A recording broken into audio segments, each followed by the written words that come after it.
everyone. Welcome everyone to the National Heritage Area Program Best Practice Call for October.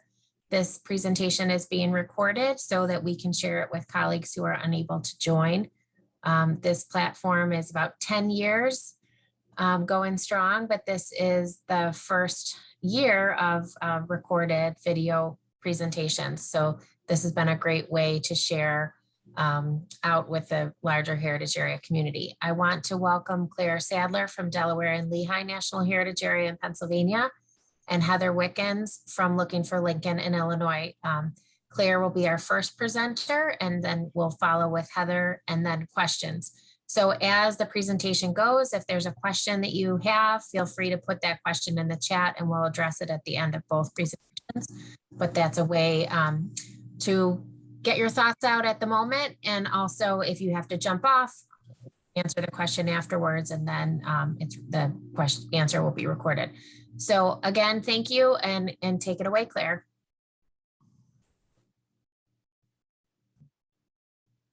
You're still muted. Can you hear me now? Yes. Okay. Don't know how that does that. It doesn't look like it's muted and then it doesn't work. Okay. And everybody can see my screen, correct? Great. Well, thank you very much, Katie, for asking DNL to speak about the community partnerships that we have worked on over our 3 decades. And so I, obviously, as many saw in the email, was planning to be joined by my predecessor, Elisa Garofalo, today so that she could talk to 2 of the programs we had in her time, and then I could build upon it with our 3rd program. Unfortunately, Elisa was not able to join us at the last minute, so I am going to do my very best to fill in regarding the 2 programs that she would have spoken about. So I realize that many of you are very familiar with the some of the heritage areas, and some, especially if you're a neighbor to us, but just a summary of where the Delaware and Lehigh National Heritage Area is. We cover 5 counties in eastern Pennsylvania. You'll see the state map here, and the corridor follows the route of historic transportation from the coal mines, anthracite mines of Luzerne and Carbon counties, down along the railroad and canal tow paths to the port of Bristol, just outside of Philadelphia.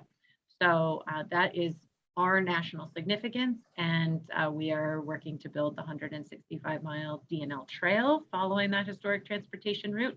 And our headquarters are here in Easton in the Lehigh Valley, where we also operate the National Canal Museum. So I am just upstairs of the museum. If anyone's ever in the area and visits, please make sure you say hi to our staff that are here. And our 4 pillars that we work off of around that historical significance is the industrial heritage, economic development, and environment, and health and wellness. And I wanted to call those out because we'll see, especially with the community partnerships, how we make sure we are assisting with all of those pillars within the communities. And then a timeline of how things have gone for the DNL. We were designated in 1988. We were a commission at that time. And in the first few years, as with all, creating our management action plan. And very soon after that, the first year after that, we created some design guidelines for signage and graphics that we were using. I go off of that. I mention it because it does tie into the work we've done in the town since then. In 2001, soon after Elisa came on board, she actually spearheaded the Corridor Market Towns program, it was a regional revitalization program. And then, and I'll talk about kind of what started them and why they transitioned to something else. But then 2006, we switched over to Landmark Towns of Bucks County, which was very much a Main Street program, and did a 5-year plan for that program. And then that lasted well beyond the 5 years, but in 2017, that sort of shifted, and we have moved more into what we now refer to as our DNL Trail Towns program. So I'll talk through the 3 towns. I would welcome any questions you have relative to the programs and how they might relate to your areas. But I also will note that some of the questions I might have to look up answers to. So our Corridor Market Towns program, the one I mentioned, started in 2001, was primarily in one county of the corridor in Carbon County, near the anthracite mines, and was very much an industrial towns program. It was more, at that time, we did not have a whole lot of the trail.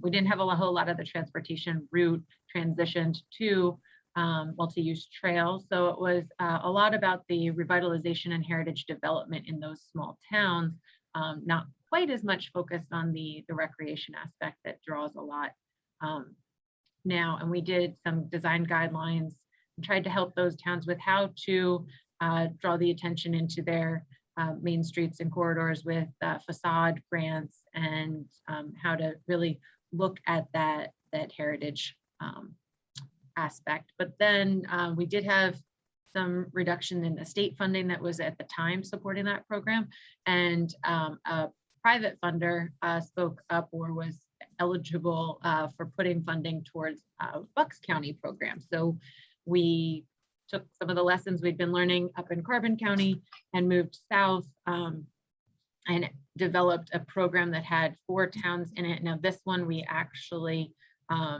built upon the government structure and created an intergovernmental agreement between the 4 towns to, it was a little bit less of DNL providing resources specifically to the different towns, like in the market towns, and became more of the 4 towns working a little bit more together in this program.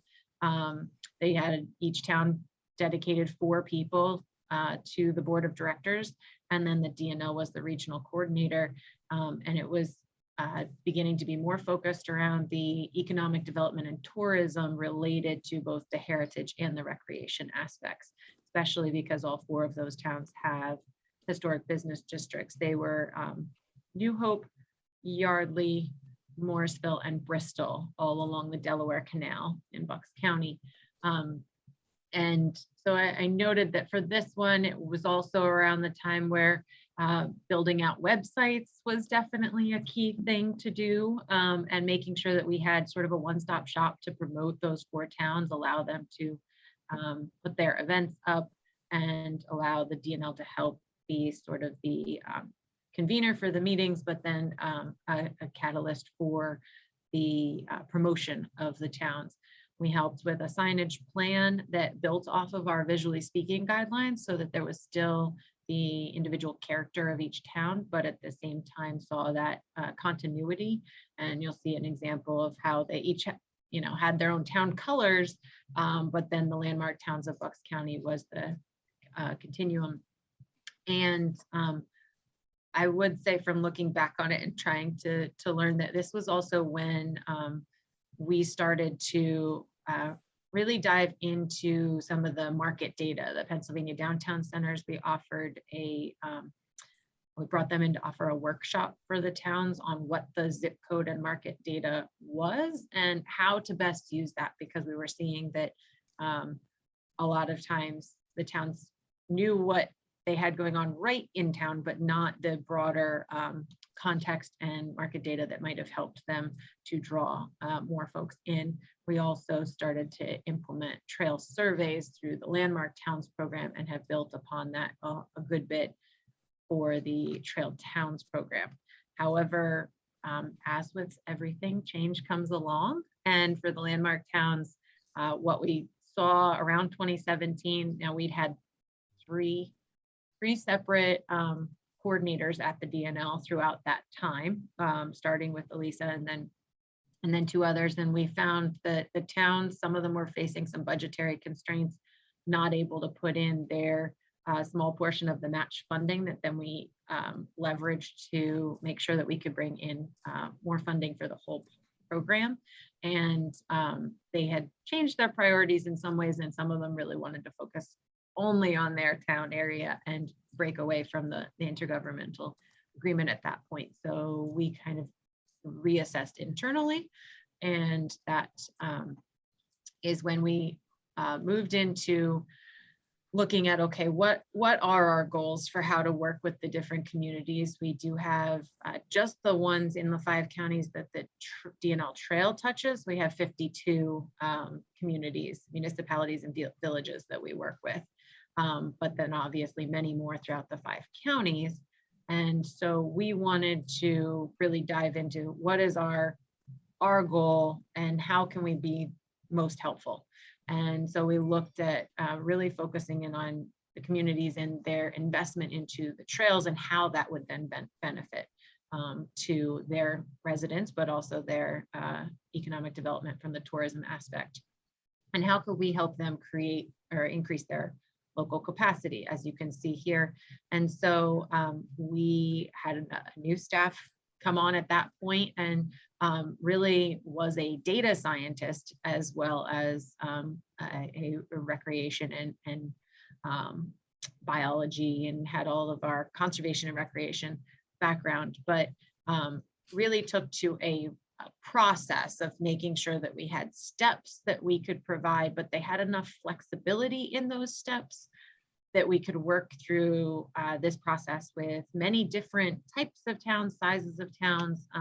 All of the towns, as in all of your areas, I'm sure, have very different character, but then they have some sort of connections because of our heritage area and the tie that our entire heritage area has together.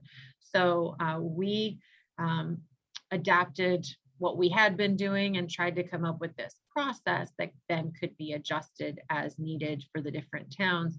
And as you'll see here, these steps and then cycling back through was a really key thing, celebrating the successes along the way. So we changed to where we went into these towns and would say, do you have an existing group that might be related to the process we can help you with?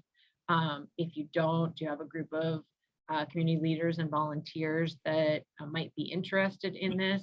And one of the lessons we definitely learned was to be ready to let towns come to the process in their own time. Not every town's going to be ready at the same time, and you also don't have the capacity to help every town at the same time.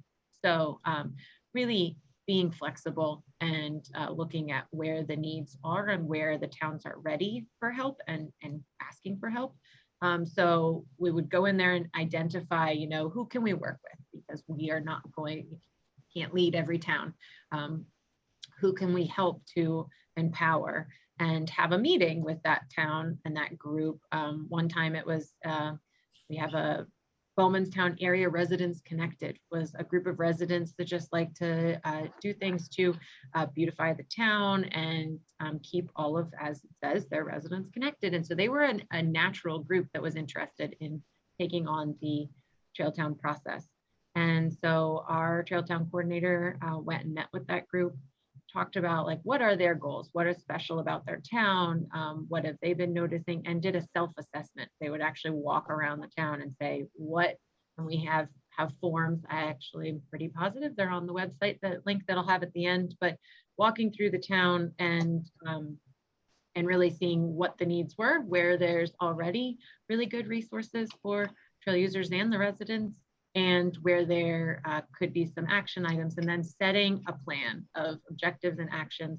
And we always made sure that one of those actions was like an easy win, was going to be something that could be pretty quickly implemented, show the progress, let people see on the ground work, and celebrate that and keep the momentum going. If your first action is, a long plan that will take a while and won't have into the hands, it was very difficult then to keep the engagement. So making sure that your plan has an easy win in it, and then implementing those work plans and tracking the results.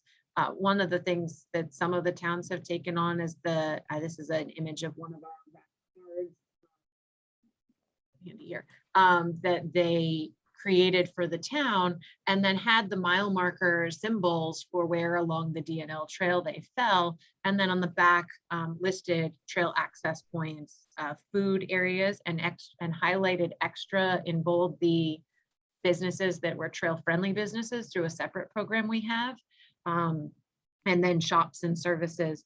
And so that allowed the business to have a real simple, this is our town and this is what you can find in the town. But also gave us a template that if someone was doing a trip along the whole trail, they're looking for this header and the mile marker, but then different information on each rack card. And so a few of the towns have gotten invested in that as just one of their pretty quick wins in the work plan that they implemented. And as far as who's involved, I touched on it a little bit, but did mention a big lesson is we can't be the trail town manager for all the towns in the corridor. And I see Heather smiling, so I'm sure others have learned this just as well as we have, but we really view ourselves as a catalyst to build that excitement, a guide to provide a process and then lead the process, but allow them to shift the process as needed, and then an ally for tracking the data and providing the resources for reporting. A lot of times just being able to help the town track the data gives them the information they need for more funding sources as well, and being better poised to get those funding sources. So, and then the steering committee, we always tried to make sure, obviously the DNL is involved, but general public members. And then we do not own any of the DNL trail. So we work with all the landowners. A lot of times it is the town, but sometimes it's a nonprofit in that region or the state park. So working with the different towns or departments that own the trail in that town, and then also what businesses wanted to be engaged, and different events or festivals that might have wanted to, someone leading one of those festivals, be engaged. So that's how we would build up the steering committee. Like I said, a lot of times it works best if it's based upon a group that exists already in some sense. Volunteer group, this one, more of the nitty gritty of just, we're asking them to, for a year, work through this process with us. We've had almost all towns continue year after year to just reassess their action plan, come up with a few more goals for the next year, try not to overwhelm themselves, and realize that this is each year looking for different improvements. And so we're a pre-planning meeting, a public trail town meeting, which we promote through the press, and then the steering committee has that follow-up meeting to create the work plans, and then the steering committee leading the work plan completion that we support with resources. So I think I went through it faster than I thought I would, but that's probably because Elisa would have filled some of this time. So my takeaways as I was gathering all of this, and lessons that I would hope others can learn from us, hopefully not the hard way, but definitely being willing to adjust to the changing needs. Expect, as we all know, there's going to be turnover in the communities. In addition to turnovers within our own organizations, the community priorities might change, changing financials, like I noted with the landmark towns. That was one of the reasons that we made that shift. But that doesn't mean that the entire structure of the program ever has to fall apart. As long as there's a good foundation, it is being ready to change with the changing needs of your communities, and stay a good partner for them. Also understanding that each of them really does want to focus on their unique character, which I think is one of the reasons that people come into all of these towns anyway, is they don't want to see a cookie cutter. And so focusing on the unique character of each town, but then how do the towns in many of our areas are, tying the towns together within our heritage areas, within our corridors. So looking at those similarities, but not losing sight of the unique characteristics. And then when I put in the looking for the capacity gaps and providing support where it's needed, because internally at the DNL, there's obviously lots of things we've had ideas on that we really think might be needed in the towns. But if that's not what a community organization is looking for, then that's not going to create a strong partnership for us. And we need to be ready to listen to what they need. So really understanding where they have, some of them, it's going to be related to the funding resources. Sometimes it'll be related to just information on what a trail user needs, or what the data related to what types of places trail users are looking for stopping in, so that they understand exactly what might be missing in the community if they hope to draw more of the tourists through. And then I mentioned a few times, best with an existing group. If there is an existing group that's related, that is best. Using the data, it's definitely, it can be onerous to track, but if you find those metrics right from the beginning with those partnerships, as we do so much with the National Park Service reporting and how many partners you're working with and what projects you're doing, but collecting the data on the different businesses and this changes they see if they're related to one of the attractions within your heritage area. And then don't spread yourselves too thin. We have learned a few times. Don't try to do too much, because it will not succeed in that way. So we really did have to back off from hoping to have this Trail Town program all across the corridor very quickly to let's work with the towns that are ready and that are waiting. And each year, maybe another one comes on board, and some don't need it. Some are, moving right along and just want to give us some updates or ask for help with promotion. So I think that's, yeah, here I had just put in a few of the resources, just tangible resources we've provided to towns that we have for any town. These like business window clings that are just, hey, like trail users are welcome here and we'll fill your water bottles. And that just gets people in the doors of these businesses. And a lot of times they like to have that on the front window. We've done just the cardboard. I should stop sharing so you can see, because I'm probably not very big, but just cardboard map folders, so that if they're asking for maps, we can easily get them out, and a simple sticker that goes on them to send people to the overall heritage area website if they want more information. And then these mile marker stickers have become like a brand in some of the towns without us even trying. There is a food truck at one of the trailheads that I'll try to get closer. At the Slatington trailhead, he's always there. And so he started making these wooden nickels to give people to come get, food at his food truck. And he immediately went and put the logo for the mile marker on it and embraced it. And so we were thrilled to see things like that happening, because it becomes each town, as I said, is unique, but tied together in that way. So we were happy to see that happen. So I will stop sharing.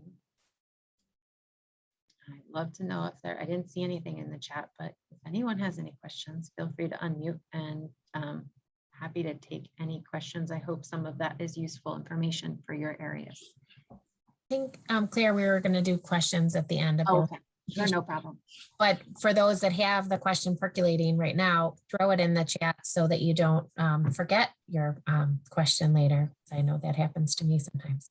Like, what was it that I wanted to say?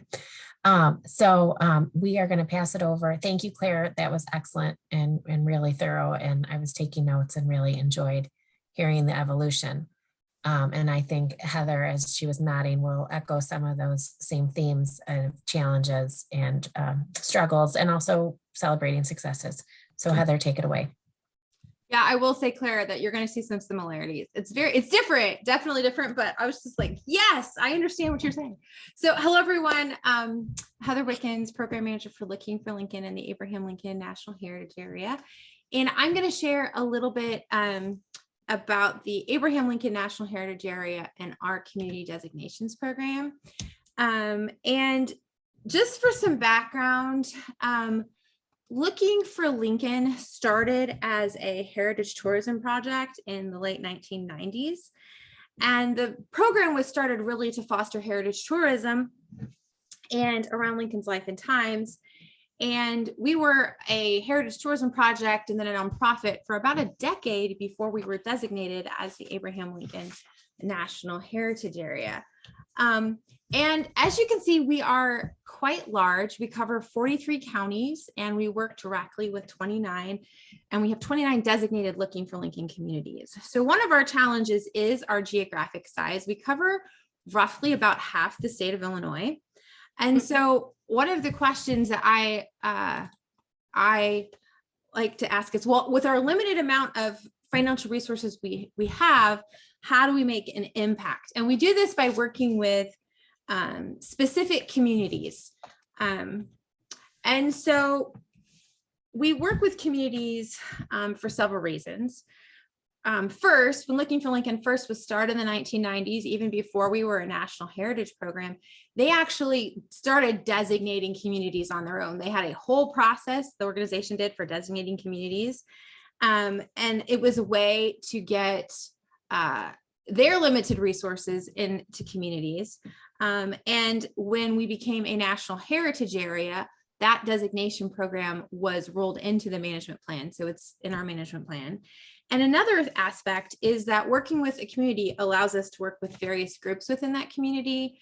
And while this is not a why we work with communities, I like to point this out that when Abraham Lincoln was traversing the state of Illinois, when he would go to communities, he didn't just go to one location. He often knew many people. He had interactions with lots of people, did not stay in one location in that community. So his relationship really was with the community at large and not with specific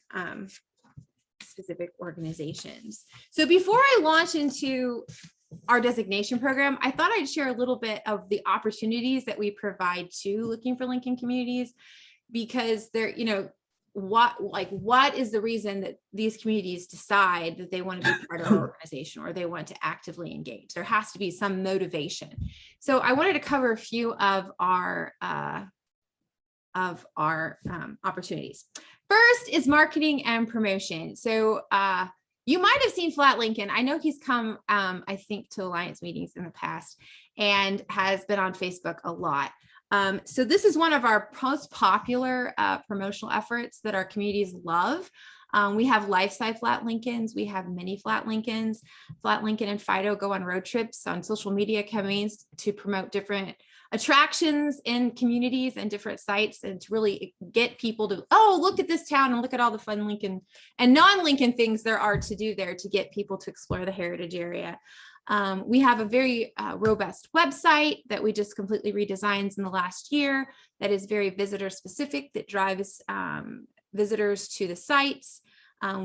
All of our communities are listed for free in our visitor guide, and they get a half page and they have information about them. They can also buy an ad to promote a specific site or organization if they want, but our visitor guide is a great way to promote them. We promote their events on our website, through our social media.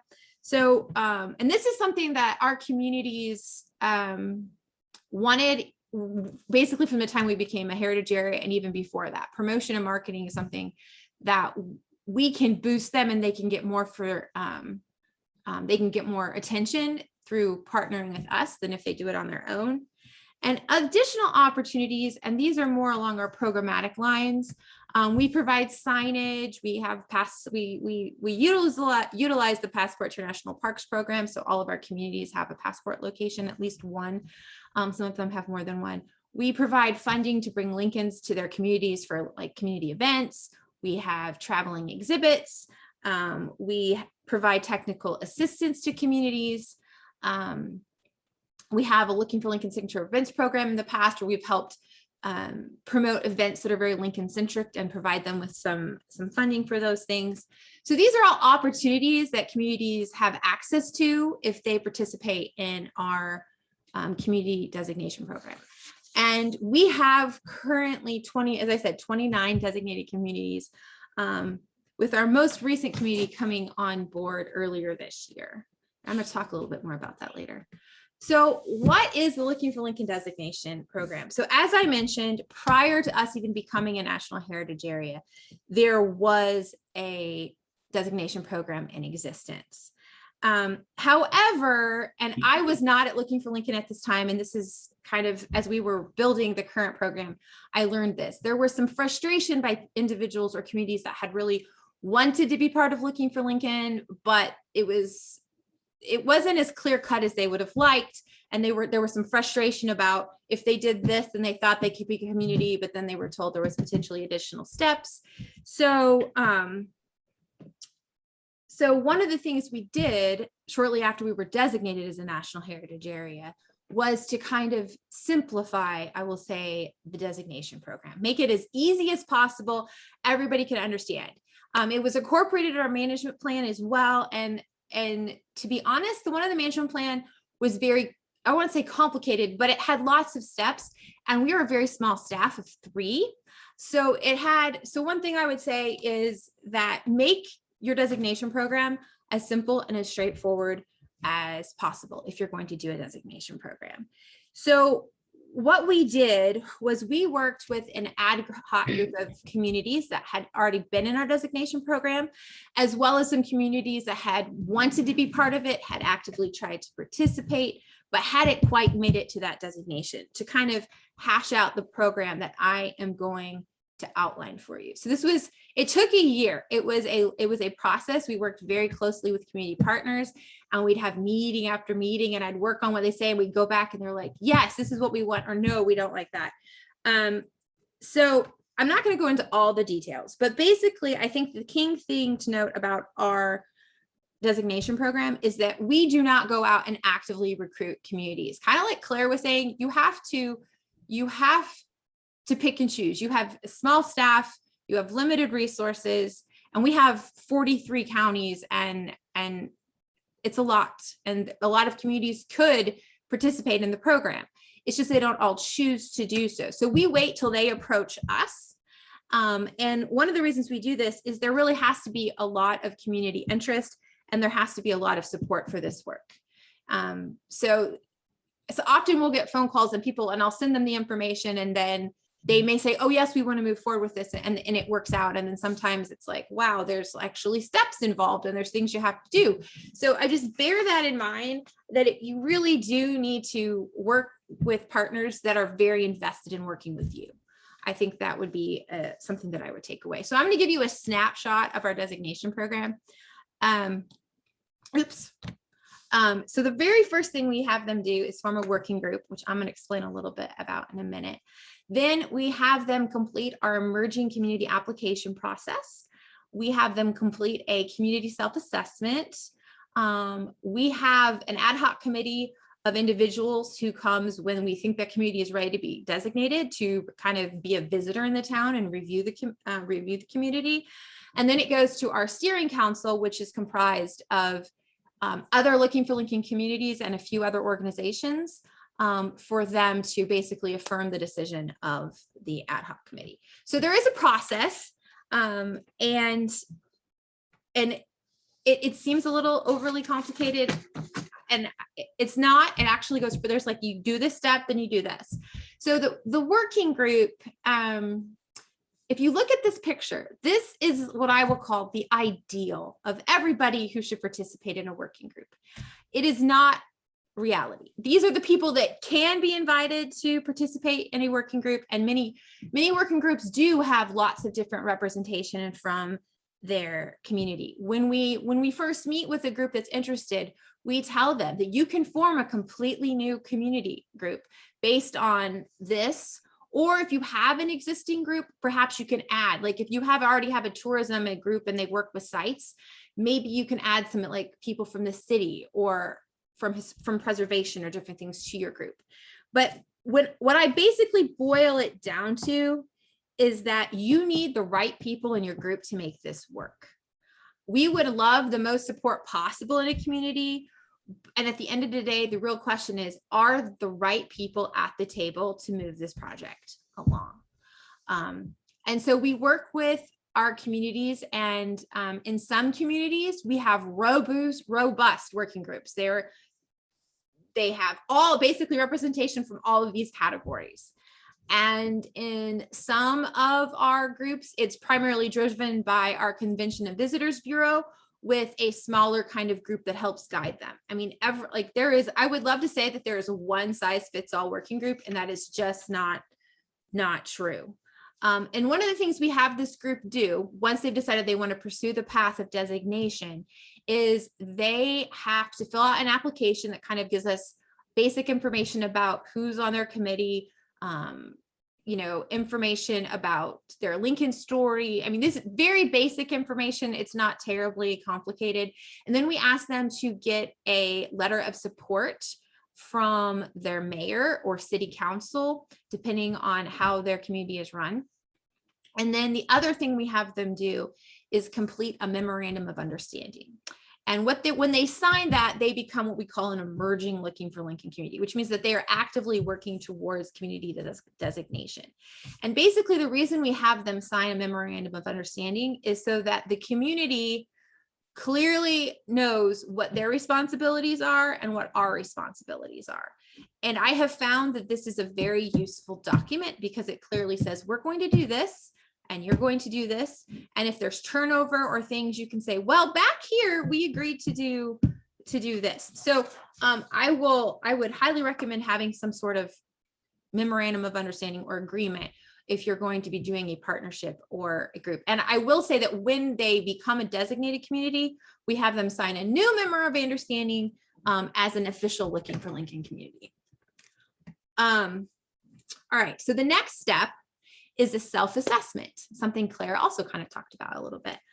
We have the community do a self-assessment of itself. So we ask them to outline their Lincoln story. So, and we have them like basically write a summary of their Lincoln story and provide a bibliography of where this information is coming from. We have them identify like their sense of place. They identify their community's readiness. Like, are they ready for visitors? Like, what amenities do they have? Do they have signage? Do they have restrooms? Are their sites actually open to the public? If a visitor comes to this community, is there something for them to do? Or is there just a sign? So these are questions we have them ask themselves. And then we also have them think about, okay, after they figured out where they are, then we have them do an action plan to identify where they want to go in like the next 5 years. So how do they want to broaden or further interpret their story? How are they going, like, what are they going to create an event? Are they going to do a really cool project? What are they going to do to kind of move them down the pike? And how is what they're doing going to promote economic development in their community? So the self-assessment piece is really kind of a time for the committee to sit and say, okay, let's look at preservation, let's look at our story, let's look at our visitor readiness.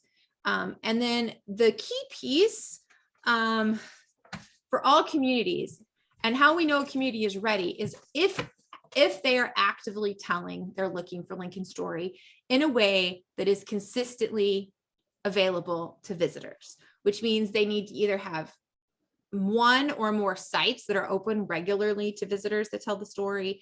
They need to have some sort of interpretation that's regularly available to visitors, something that if a visitor came to that community, they would be able to do to learn about Abraham Lincoln's life and times.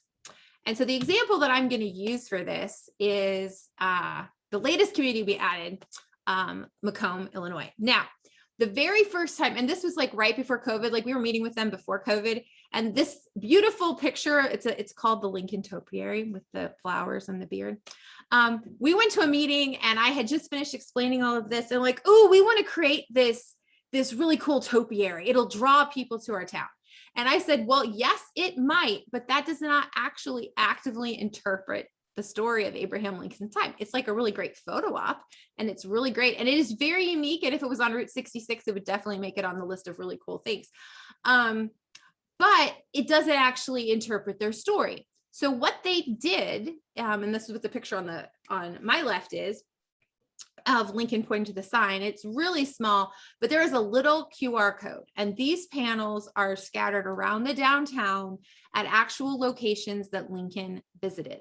And they have the Lincoln actor that's in the picture here actually do little YouTube videos at each of these locations to talk about the Lincoln story that took place at these locations. And so as you go around the community, it's called Looking for Lincoln in Macomb, guided tour. And you walk around Macomb and you can learn all about Lincoln. And many of these places are actually, they're physically there, but the actual building is completely different, or that location has changed, or the original building has been torn down. Because in Macomb, they don't have like a courthouse that Lincoln visited, or they don't have a house that still exists. They do have a hotel that he stayed at, but it is not open to the public, and the building itself is actually falling apart.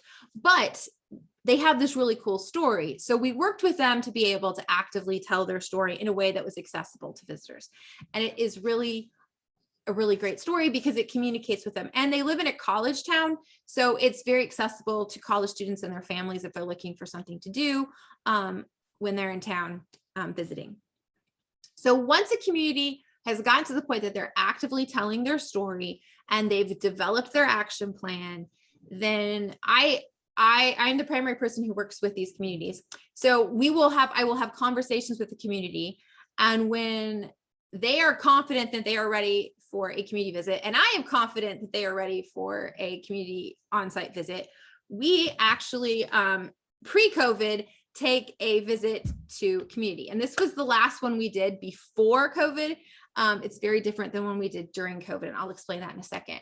So it was actually a really fun experience. We get representatives from different communities and myself, and we drive to the community. And this is really awesome because this committee only meets 3 times. They meet right before we do the on-site visit to basically outline what they're looking for, like what is the criteria we're judging the community based off of. 2, we have an all-day visit, and it's really a lot of fun because we get to go see a lot of really cool historic sites and get treated like special guests of the community. And then we do what I call the after action report, where we convene either via Zoom, or if we've driven a ways, we do it in the car on our drive home, and we talk about the pros, like the strengths and the weaknesses of the community. And then the ad hoc committee makes a recommendation to the steering council to accept them as a Looking for Lincoln community. For Macomb, because we were in the middle of COVID, we did this all virtually. We had a pre-virtual meeting where we talked.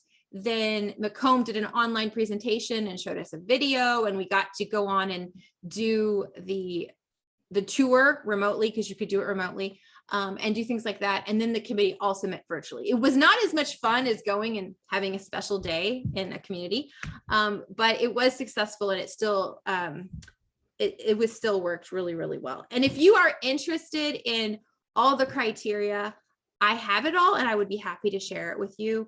But our biggest criteria, outside the fact that they're visitor ready, is that they are actively telling a story in a way that a visitor can access. So when they get there, there's something for them to do.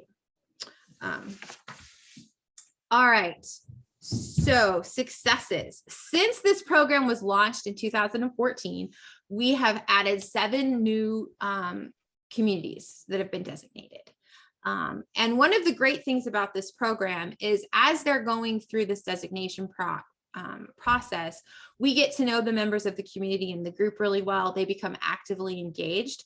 And what this has led to is active engagement by communities, not only of the new communities, but also existing communities, and community-driven projects and programs. So when our steering council meets, and they meet quarterly, we talk about various different projects and programs that are available and implementing them. And they really come to us and say, oh, this would be a good project, or could we have more support in marketing, or could we have more support in signage? Could we have more support in these things?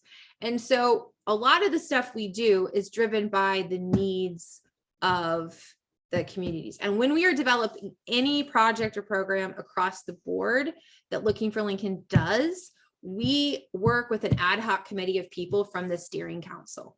So we always work very closely with members of the steering council. Sometimes it's a small group of 3, sometimes it's more than that. But we always get their feedback and input as we're going through and doing these projects. So it's not us saying, oh, Looking for Lincoln's going to do this, and we want you to, roll this out.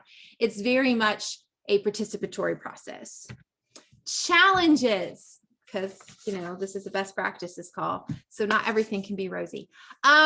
So working groups. So as I mentioned previously, our working groups can be very they can work the way they're supposed to, or they can just literally, we have some communities who work with one person. And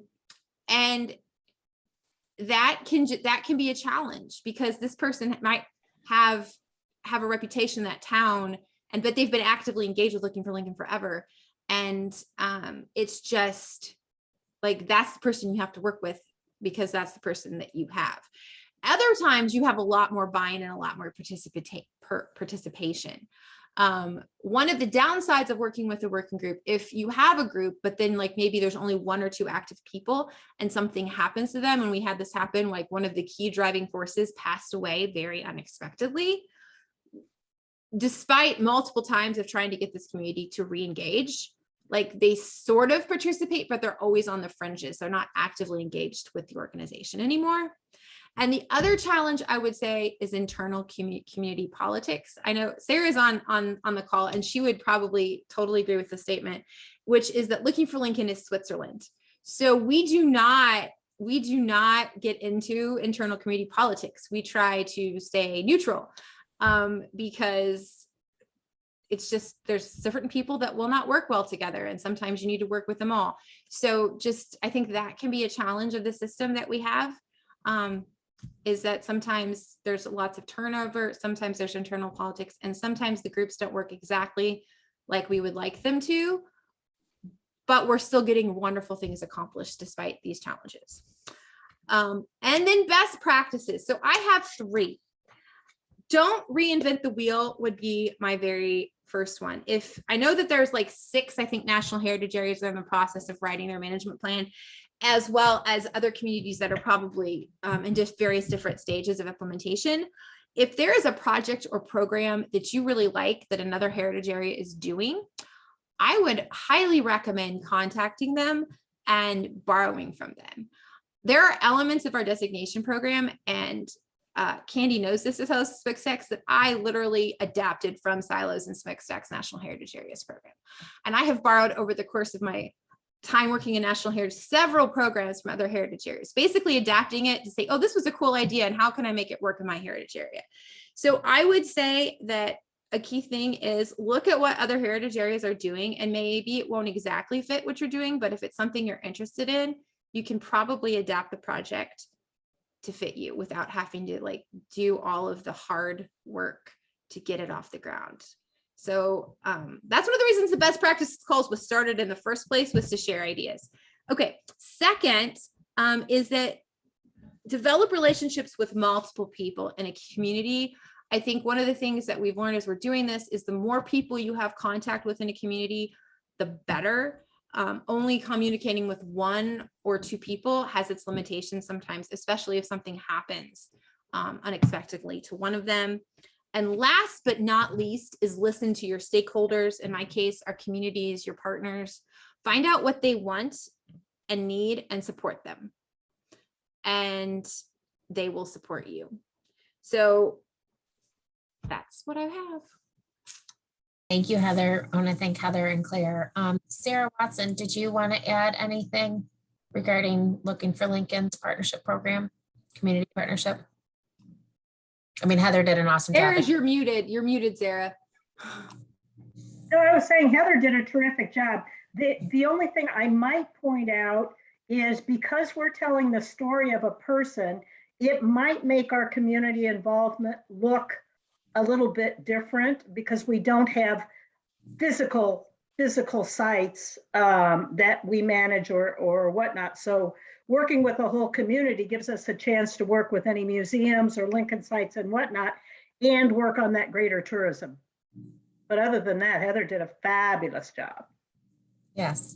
And also queued us up to next week next month, sorry, when we have Candy will be sharing Silos and Smokestacks designation process for historic sites.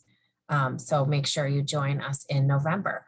But so let's get on to questions. One question in the chat, which we can launch with, is for Heather. How many DMOs or direct marketing organization visitor bureaus do you work directly with? Do you know offhand? I don't have an exact number, and not all of our communities have them. Sarah, do you have We actively work with 12, I believe is the number, but not all of them are state designated. Some of them are just local tourism bureaus, but everywhere we can, that's critical. Do they help share the visitor guide? Yes. Well, yes, they do. I guess we could say too, Claire, how many direct DMOs or visitor bureaus do you work with? We only have 4 that in our 5-county region. And I actually asked the question because every now and then, Sorry. that's okay. I asked because sometimes we see where there's a visitor's guide already for the 2-county Lehigh Valley Visitor Bureau, and I was curious with you in a larger area, Heather and Sarah, whether how that plays out, because like for us to do a visitor guide for our 5 counties, we get a little bit of pushback because we work so closely with just those 4, and they're like, well, we have a visitor's guide already.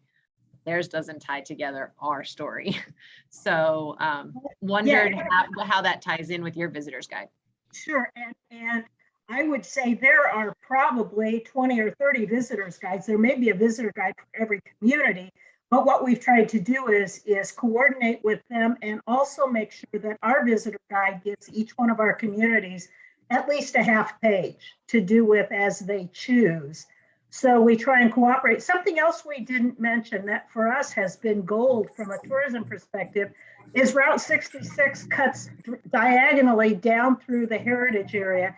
And we work a lot with the Route 66 statewide organization to cross market. Another question, this is from Kim from Oil Region National Heritage Area in Pennsylvania. Heather, do you have a piece that designated communities need to periodically review for redesignation to make sure the communities maintain their designation criteria? Well, see, we have the self-assessment, and when we rolled it out the very first time, we required all existing communities to do the self-assessment, and there was grumbling because we were asking all new communities kind of as a baseline, and we have made them made is the wrong word. We have requested that they do it again to see progress. I will tell you we have never received 100% participation for that. So we do not, once a community is designated, they are designated. We do have a system in place to undesignate a community. We have never done it, even with several of those committees not being participatory at all, largely because they were grandfathered in from the original Looking for Lincoln designation. We have a couple communities like that, and they have significant state sites that are connected to Lincoln, but they've just never been very active as communities. But we have never undesignated a community, and we do not make them redesignate. I'm not saying we won't ever in the future undesignate a community, but at this point, we never have. This is for both Claire and Heather. Do you have any specific grant funds that these communities, once designated, can receive beyond the marketing and other support? Are there any dollars, like Heather, you mentioned that a Lincoln site, a hotel is falling down, like are there preservation dollars or other dollars for those communities? Claire, do you want to go first? Do you want me to go? Sure. We do. We give higher priority to the trail towns working with us for our trail amenities and trail events funding. That is sort of like different project funding that we use. And so it's not specific to only those towns working through the program, but we do prioritize those. And then we also, in the one region, in the anthracite region, we have an Appalachian Regional Council grant, the multi-year one, where they wanted targeted funds towards the towns that we were working in and based off of the data they were seeing. So, yes. And I will just say, we don't give grants per se. We do support different funding opportunity or different, like if, and Heather mentioned both of these, signature events.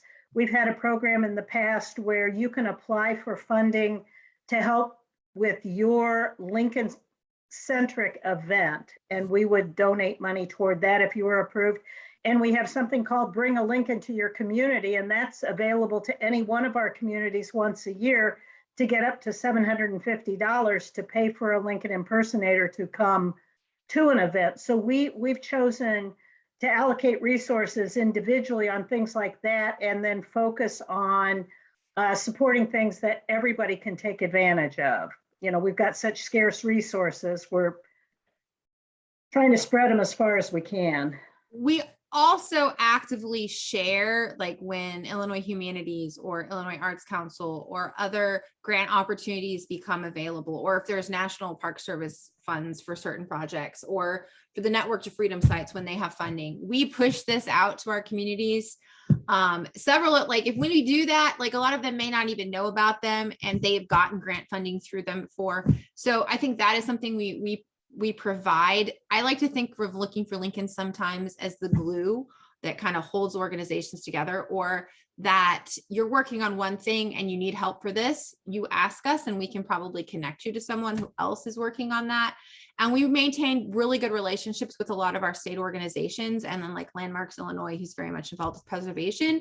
So if they reach out to us, which they frequently do, I can send them and say, hey, this person is working on this and can you help them? And that's something that we provide to our communities, which I think is invaluable. The other thing I would mention that I failed to mention about something we provide is training workshops, and they are free. We don't actually charge for any of our training workshops, and we do offer them quite frequently on various different topics. So, Any other questions out there? I actually have another one for Heather. So go ahead.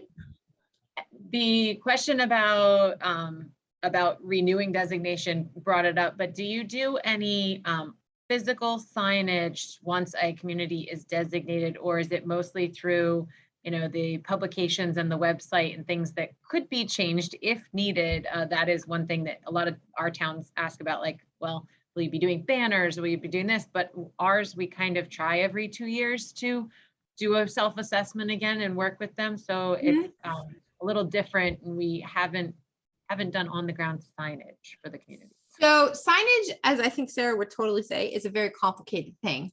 So we have two main ways we do signs. The first one, we didn't actually, we asked to have like the big interstate signs put up that says entering the here, and we got that done, but we're not like some of the other heritage areas that were very, like, we talked to them and we got the ball rolling, but we weren't actually actively engaged in getting them in the ground. The one thing that we have created, and we asked, and this is optional for the communities, and in one of my slides, it was kind of a sign that said Looking for Lincoln Community. If you are a designated Looking for Lincoln community, we will provide you with the artwork for that, and you can get it created. And it's made on just a simple, like, regular sign material. So a lot of our communities have been able to go to their like local community or public works department sign shops and get them printed for free, or basically for cost for the city, which then we can count as in kind, because it's got all of our stuff on it. So that is one way. I mean, some communities don't have, they're small and they don't have public workshops and stuff. So they have paid for them, and they're not very expensive. But that's what we offer. We offer these signs that basically go, like, if you go into a town and you go by like the population sign, oftentimes they're stuck on that, or a sign as you're entering and exiting the town. And some of our communities have a bunch of them. Some of our communities have one. Some of our communities don't have them at all. That is an optional thing. It's not a requirement, and they do have to pay for them themselves. We designed them. So that is a signage thing that we have done. Other heritage areas like Freedom's Frontier has a signage program. Silos has a signage program. There's a lot of really good signage programs out there by heritage areas that if you're interested, you can look at. So. And we actually are planning a future best practices on design guidelines, which Claire already agreed to expand on that part. So look forward to that as well. Any other questions from our audience? I know they really thorough presentations. Feel free to unmute yourself and just shout out.